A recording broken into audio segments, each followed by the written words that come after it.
O Senhor esteja convosco. Ele está no meio de nós. Proclamação do Evangelho de Jesus Cristo segundo Mateus. Glória a vós, Senhor.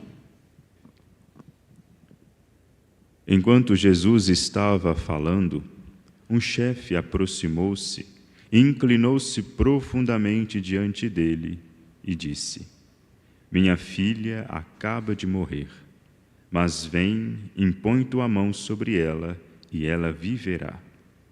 Jesus levantou-se e o seguiu, junto com os seus discípulos.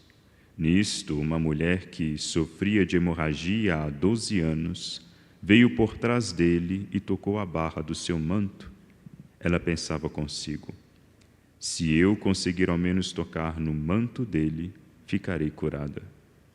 Jesus voltou-se e, ao vê-la, disse: Coragem, filha, a tua fé te salvou. E a mulher ficou curada a partir daquele instante. Chegando à casa do chefe, Jesus viu os tocadores de flauta e a multidão alvoroçada e disse: Retirai-vos, porque a menina não morreu, mas está dormindo. E começaram a caçoar dele. Quando a multidão foi afastada, Jesus entrou, tomou a menina pela mão e ela se levantou. Essa notícia espalhou-se por toda aquela região. Palavra da salvação. Glória a vós, Senhor. Caríssimos irmãos, caríssimas irmãs, hoje a liturgia da Igreja nos propõe, nos dá uma belíssima oportunidade de nós meditarmos sobre a bondade, o poder, a grandeza e a misericórdia de Deus. A onipotência de Deus realizada, manifestada na vida dos seus crentes, na vida daqueles que creem nele, na vida daqueles que têm sensibilidade suficiente para conseguir reconhecer, aceitar as inúmeras faces da manifestação do nosso Deus, inclusive no homem, no ser humano, no Deus encarnado, Jesus Cristo. Hoje no Evangelho aqui, Marcos, no Evangelho de Mateus, Jesus está com muita pressa, parece, está correndo praticamente, porque no meio do caminho ele encontra uma mulher que acaba de receber uma cura e não tem muita demora aí. No Evangelho de Mateus não tem essa demora, ele não dialoga com essa mulher que toca-lhe o manto. Em outros lugares tem um diálogo dele com os discípulos, aqui não. Ele simplesmente percebe que houve ali uma cura e ele simplesmente vira e diz: Coragem, filha, a tua fé te salvou. E ele vai correndo para a casa desse mestre que teve lá a sua filha morta. Esse mesmo mestre que, estudioso da lei, entendido das Sagradas Escrituras, tem a capacidade de chegar em Cristo e reconhecer: não, Senhor, se o Senhor impor as suas mãos sobre a minha filha, ela ficará curada. Mas o que todo esse movimento, essa rapidez, essa correria, esses dois milagres aqui dizem para nós? Primeira coisa, a camada, as camadas que estão por debaixo desse texto. A primeira delas é que Jesus ele não realiza milagre por fazer milagre. Os milagres que nós temos escritos na Sagrada Escritura, eles têm um sentido, tanto pelo fato de estarem aqui, porque os evangelistas selecionaram alguns fatos da vida de Cristo, como vai dizer São João, que nem tudo foi escrito, mas eles colocaram essas poucas coisas para que nós, lendo isto, nós creiamos em Cristo. Mas o próprio Cristo, ao realizar os milagres, os seus sinais, ele não os realiza por fazer, para dizer que ele poderia fazer. Não. Ele realiza os milagres para dizer que por trás daquela ação extraordinária existe uma ação maior, mais excelente, mais perfeita e que não é vista. Cristo realiza milagres para dizer que ele pode salvar o povo. A intenção dele é para salvar. Jesus ele tem pressa não para ressuscitar essa menina. Ele tem pressa para nos salvar. E é através desses sinais que geram um alvoroço, As pessoas começam a comentar, é através desses sinais que ele começa a manifestar o seu poder de fato salvador. Não, eu sou o Salvador, eu vim trazer a liberdade para vocês. A morte que nós podemos nos acometer, a pior morte, não é a morte do corpo, não é a morte dessa menina, é a morte da alma.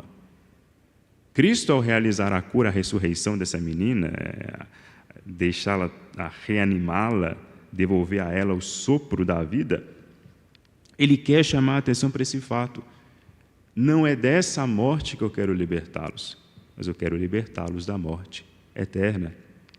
Eu fiz aqui com essa menina aquilo que Deus, meu Pai, tem se esforçado durante anos para fazer com Israel.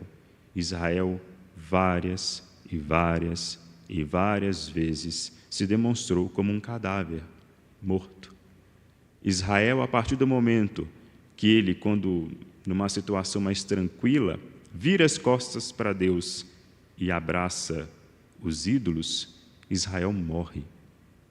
Fica como um cadáver, perdeu a vida. A vida de Israel é Deus, a vida nossa, a vida do ser humano é o próprio Deus.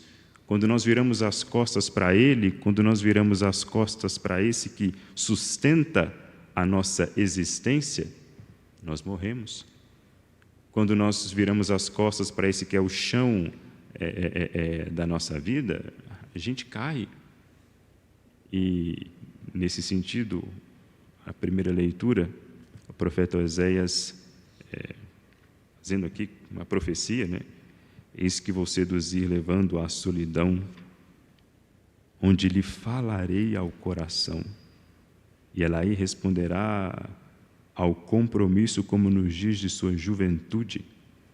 Cristo, o profeta, ele vai começar a fazer um monte de alusões a um futuro em que Israel, de novo, essa que parece que já não tem mais vitalidade, já ficou velha. Você vai voltar a ser como nos dias de sua juventude. Como é que Israel era nos dias de sua juventude? Israel sofria, era perseguida, passava lá por inúmeras guerras, etc. Mas Israel era viva. Ela estava em perfeita comunhão com o seu Deus. Mas agora ela perdeu. Mas, através dos seus profetas, através do seu esforço, Deus ele continua enviando mensageiros seus para dizer a Israel: eu ainda vou restaurá-la, eu ainda vou ressuscitá-la. Israel viverá. Eu virei para isso. É para isso que ele veio, para que essa Israel velha, morta, cadavérica, seja reanimada mais uma vez, seja ressuscitada por fim, como aconteceu com essa menina, que aqui no Evangelho nos diz como estando morta. E por que ele faz isso? Porque ele é misericórdia e piedade, como nós ouvimos no Salmo. Misericórdia e piedade é o Senhor. Ele é grande e ninguém pode medir sua grandeza. Mas a grandeza de Deus, ela é vista, ela é enxergada, ela é expressa, não na sua exaltação de si, mas quando ele se rebaixa para o pequenino. Sai da boca de nosso Senhor essas palavras: eu realmente sou grande, tudo é meu, tudo me pertence. Mas eu olho para o pobrezinho, para esse que treme ao ouvir minha voz. A grandeza de Deus, ela é expressa nisso, na capacidade que Ele tem de olhar para nós, seres humanos, de olhar para aquilo que Ele escolheu, que Ele elegeu, amparar e não deixar que aquilo fique na sombra da morte. Ele sempre se preocupa com aquele em quem Ele deposita o seu olhar, como Ele fez com Israel, como nosso Jesus Cristo fez com a menina, com a hemorroísa, como faz conosco, nós batizados, nós que nascemos em Cristo, nós agora que entramos na parentela de Cristo, nós que nos tornamos filhos adotivos de Deus, nós temos esse olhar benigno, compassivo de Deus para conosco. Por mais que muitas vezes nós caímos, nós pecamos, mediante as nossas fraquezas, Ele sempre está disposto a perdoar toda a culpa. Essa é a grandeza de Deus. A grandeza de Deus se confunde com a sua misericórdia. A grandeza de Deus não é imensurável, como a sua misericórdia não é imensurável. Ele não só perdoa uma vez, Mas todas as vezes que Israel caiu, ele foi lá, pegou Israel pela mão e levantou Israel. Nós, todas as vezes que nós caímos, ele está disposto a nos pegar pela mão e nos levantar. O que a gente tem que ter? Coragem. Temos que ter coragem, como teve esta hemorroísa que viu ele passar. Ele não foi lá para ela. Na sabedoria infinita divina, evidentemente, claro que ele esteve lá para ela, mas ele estava indo fazer uma coisa. Ela viu ele passar e tocou na barra da túnica de Jesus. E ela foi curada. A gente tem que ter a mesma disposição de coração dessa hemorroísa, de correr ao encontro de Cristo, porque Cristo está sempre passando. Muita gente não percebe, mas Ele sempre está passando. Ele, melhor dizendo, Ele sempre está conosco, como vai dizer o mesmo São Mateus. Ele dizendo, escrevendo nos seus evangelhos, aquela fala de Cristo: eis que estarei convosco todos os dias até o fim dos tempos. Nosso Senhor está conosco até o fim dos tempos. A gente só tem que fazer uma forcinha, uma força mínima de voltar para Ele e de reconhecê-lo como Senhor e pedir: olha, me perdoa, me reerga, ou então me ressuscite, me reanime, me devolva a vida, porque Ele sempre está disposto a fazer isto. E a Igreja, na sua infinita sabedoria, tem aí ao nosso dispor variados meios de salvação, variados meios de reconciliação. A gente só tem que ter coragem. Nós temos aí um sacramento que todo mundo corre, que é o sacramento da confissão. Mas o sacramento da confissão, malgrado aí as suas etapas, de ter que se ajoelhar diante de um homem que realmente sim, é frágil, também peca, também tem as suas falhas, as suas quedas, os seus limites, mas malgrado essa limitação, malgrado essas dificuldades, o resultado do sacramento da confissão é belíssimo.